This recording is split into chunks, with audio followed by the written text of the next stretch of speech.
A história da primeira santa canonizada do Brasil, Santa Paulina, parece um verdadeiro drama.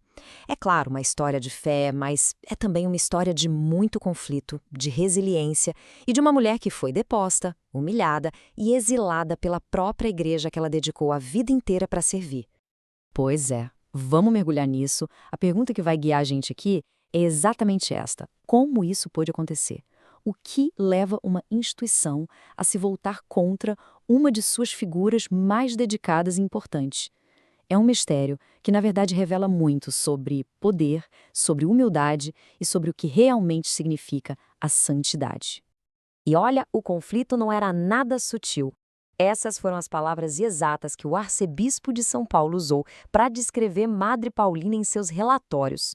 Dá para imaginar uma avaliação brutal que já mostra o quão pessoal e dura foi a batalha que ela teve que enfrentar com o topo da hierarquia da igreja.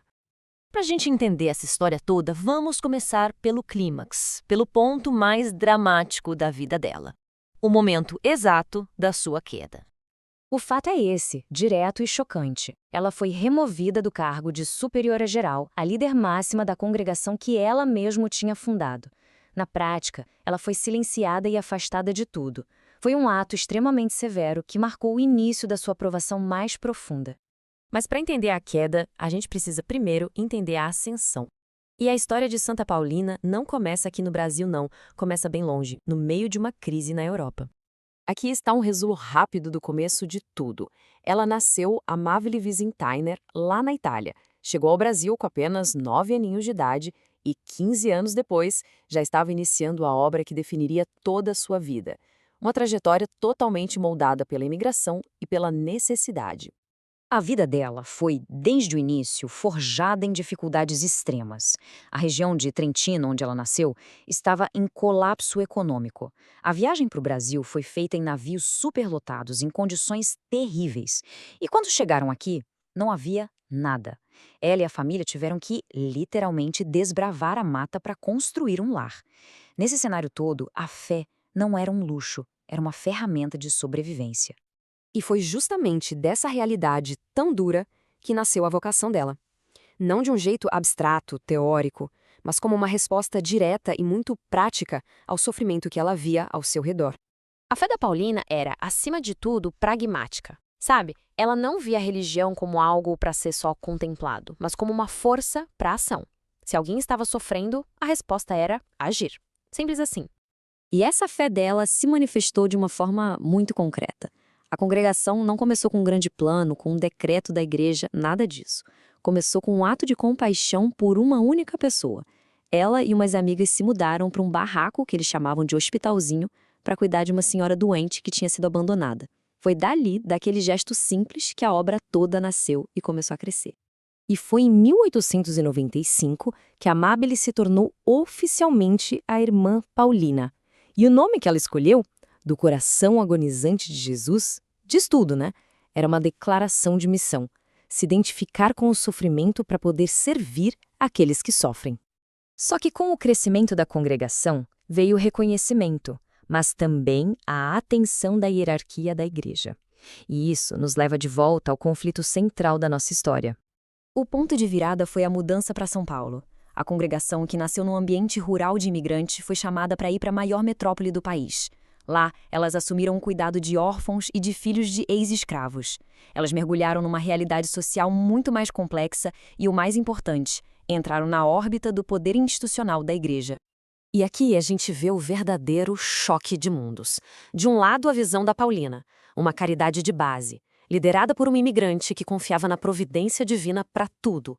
Do outro, a visão do arcebispo, disciplina rígida, controle institucional e um enorme rigor financeiro. Eram, no fundo, duas visões de igreja que não se encaixavam. Esse confronto não era só uma coisa pessoal, fazia parte de um movimento maior na igreja daquela época chamado romanização. A liderança da igreja no Brasil queria alinhar tudo com as normas de Roma, e isso muitas vezes significava suprimir movimentos populares e carismáticos como o de Madre Paulina, que era visto como algo desorganizado ou sem cultura. O mais irônico de tudo é que foi justamente a maneira como ela lidou com essa perseguição, com essa humilhação toda, que selou o caminho dela para a santidade. Por quase uma década, ela viveu no exílio. Foi enviada para um asilo e trocou o posto de líder pelo trabalho mais humilde que se pode imaginar.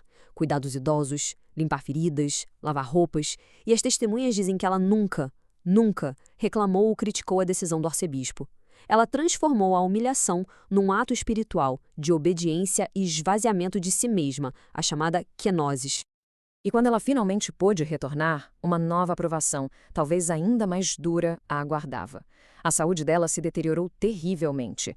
O diabetes a deixou progressivamente cega e, no fim, levou à amputação de um braço. Foi o auge do seu sofrimento físico. Mesmo cega, mesmo amputada, essas foram as palavras dela.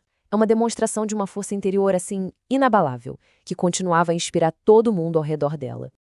Depois da morte dela, o reconhecimento oficial da Igreja exigia a comprovação de milagres, e 2 casos foram rigorosamente investigados e validados pelo Vaticano. Em ambos, equipes médicas inteiras atestaram recuperações instantâneas e cientificamente inexplicáveis de condições terminais atribuídas à intercessão de Paulina. E assim, em 2002, veio a vindicação final.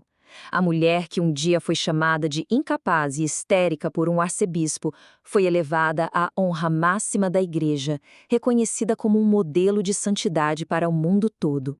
E o legado dela é imenso. Aquele pequeno hospitalzinho lá em Santa Catarina deu origem a uma congregação global. Hoje, as seguidoras dela continuam o seu trabalho em hospitais, escolas e missões em 3 continentes diferentes. Elas estão presentes em 13 países, levando adiante aquela mesma fé pragmática, sabe? Focada em servir onde a vida mais precisa de ajuda. No fim, o testamento espiritual dela se resumiu a uma única palavra repetida 3 vezes. Tudo se resumia a isso. E isso deixa a gente com uma reflexão, né? Talvez a santidade não seja sobre ter a aprovação das estruturas de poder, mas sobre a capacidade de transformar a injustiça e o sofrimento num serviço radical de amor ao próximo.